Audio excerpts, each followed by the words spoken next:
Imagine having your whole life ripped away. Your loving wife, your kids, your job, all gone in the blink of an eye. Dan was, for all intents and purposes, an average guy.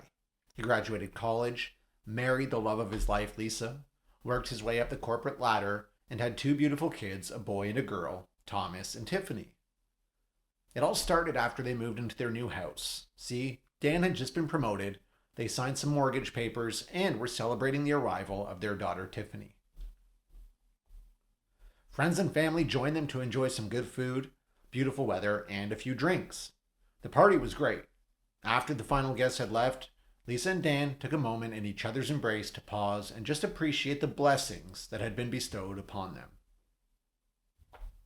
Lisa then went upstairs to get ready for bed, and Dan, it was pretty common for him to sit down in the living room, enjoy a scotch, and finish the crossword from the daily newspaper. Today's puzzle, though, it was a bit of a head scratcher. It took Dan a little longer than usual, and because of that, he also had an extra drink. That's why he wasn't too shocked when he got up for bed and noticed that his vision was a little blurry. Maybe just hit the scotch a little too hard. He shut off the reading lamp next to his chair and he went to bed. The next day was Sunday. Dan, Lisa, and the kids were scheduled to go visit Lisa's grandparents, who were unable to make it to the party the night before. Dan, not feeling well, maybe a bit hungover, asked if he could take a rain check on the visit. The nursing home was not too far, and if he was sick, he didn't want to pass anything on to the residents. Lisa, she gave her husband a look, and a hug, and a kiss. She said, "Call me if you need anything." Within minutes, the house was quiet, and Dan was alone. He sat back in his armchair, hoping to catch the Detroit Lions game. After switching to ESPN, he put the remote down and promptly fell asleep. When he awoke, it was dark outside. The house was quiet still, and Dan spilled his scotch all over the crossword puzzle he thought that he had finished last night. He didn't remember pouring a drink today, and it was also really strange that his family would have come home and not woken him up. Dan went upstairs, and sure enough, everyone was tucked away, safely in their beds, asleep. Did he dream finishing the crossword puzzle and the Sunday visit with the grandparents?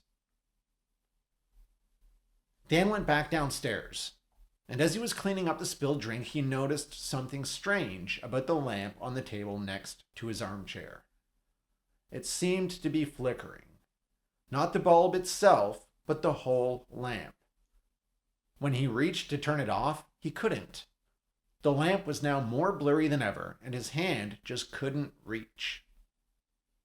Over the next few minutes, Dan continued to struggle with turning off this lamp.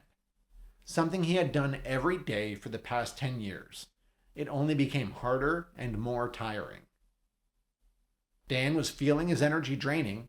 The lamp was now taunting him. It was getting bigger and smaller, and it's almost like his hand was passing right through it. Hours went by of Dan struggling with the seemingly simple task of turning off this lamp. It continued to shrink and grow, the edges blurred, the lamp folding into itself. Worried he might be having a medical emergency, he called to his wife Lisa, who came rushing downstairs.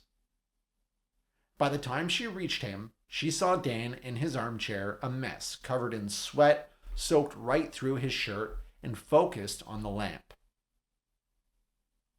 He was unresponsive, and so Lisa called 911. He could hear everything, but was unable to respond, stuck in a sort of paralysis. As he heard the sirens begin to approach his house, he felt a shooting pain in his neck, causing a severe headache.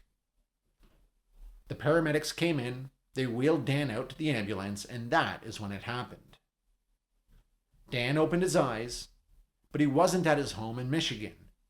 He was back at his college campus. It was the middle of the day, and his wife nor kids were anywhere to be seen. The paramedics were glad to see Dan conscious again. They informed him he was in an accident, hit by a car on campus while crossing the road. his job, his new house, his family. It's almost like they never existed, all imagined and gone in the blink of an eye. Dan went on to make a full recovery and lead a normal life. He never did settle down again, though, likely keeping hope alive that he would one day reconnect with his long-lost wife and children, all of whom he would never see again.